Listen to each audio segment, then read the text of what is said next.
একটি গভীর বনে বাস করত এক বিশাল সিংহ। সে ছিল বনের রাজা।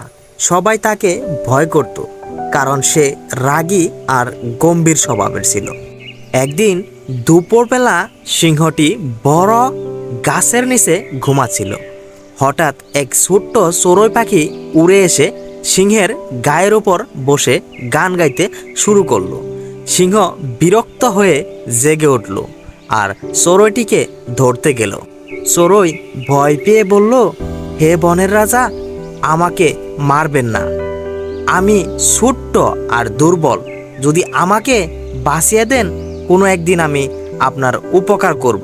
সিংহ হেসে বলল, হা হা, তুমি এত ছোট্ট, তুমি কি আমার উপকার করতে পারবে?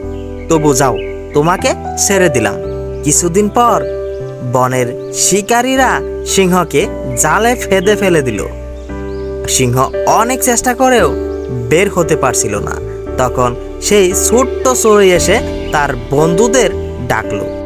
সব চড়ুই মিলে জালের দড়ি ঠুকরে ঠুকরে ছিঁড়ে দিল।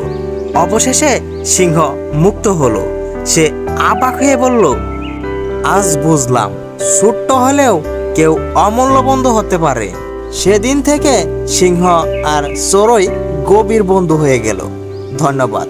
গল্পটি যদি ভালো লেগে থাকে অবশ্যই আমার এই চ্যানেলটি সাবস্ক্রাইব করে রাখবেন পরবর্তী ভিডিও দেখার জন্য। ধন্যবাদ।